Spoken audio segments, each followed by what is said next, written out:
Hello, it's a great pleasure to be with you again on Business. The Bank of Ghana is considering freezing the issuance of licenses for any institution that wants to operate as commercial bank.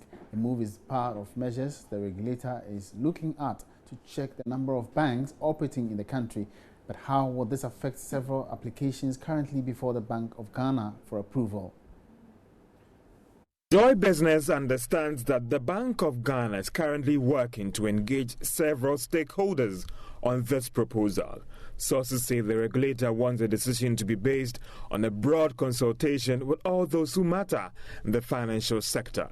The central bank is also looking at the option of also increasing the minimum capital for existing and new banks. Currently, existing banks require about 60 million Ghana cedis to operate, whilst new entrants may have to pay 100 million Ghana cedis.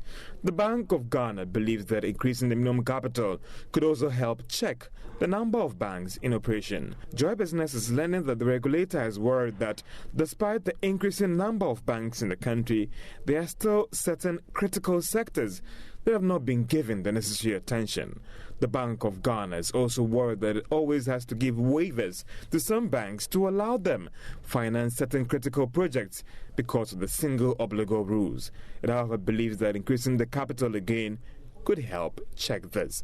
Some top directors at the Bank of Ghana that Joy Business have spoken to are also of the view that the capital increase should be based on risk and the exposure of a particular bank, so that there will still be some small financial institutions operating in the country with just focusing on some small areas. Some analysts are of the view that if the Bank of Ghana goes ahead with this plan of raising the minimum capital again to about 300 million Ghana cedis, that could result in a substantial reduction in about 30 commercial banks currently operating in the country. However, there are some more of the view that looking at the performance of some new entrants like Royal Bank in terms of profits, this shows that there's room for some of these banks to make some good returns when they start operation.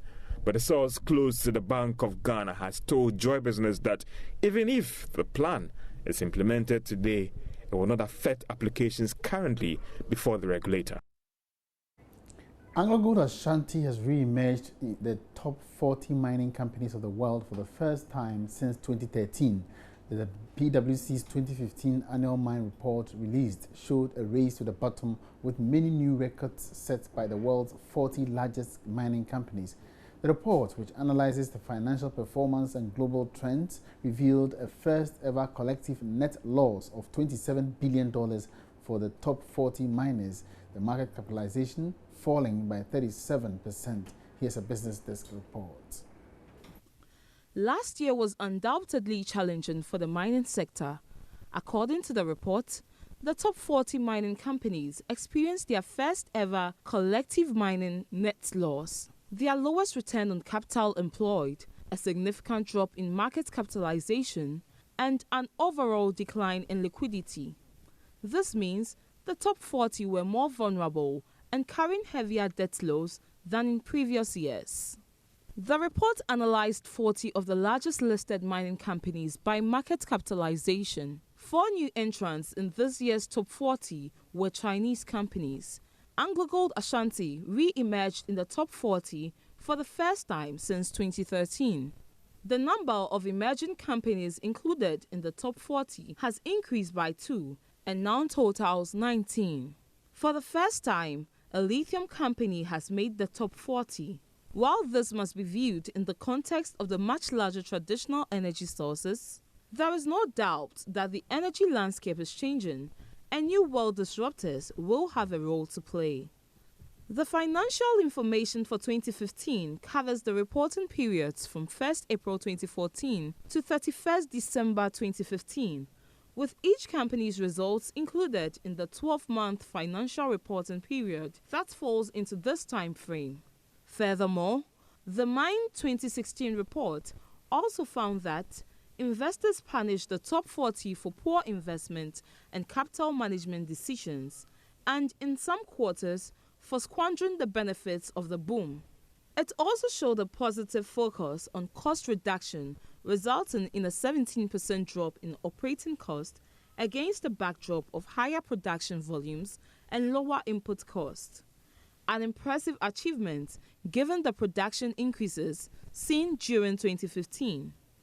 According to the report, with a further $53 billion of impairments in 2015, miners have now collectively wiped out the equivalent of 32% of their actual capital expenditure since 2010, a stark reminder of the value that has already been lost.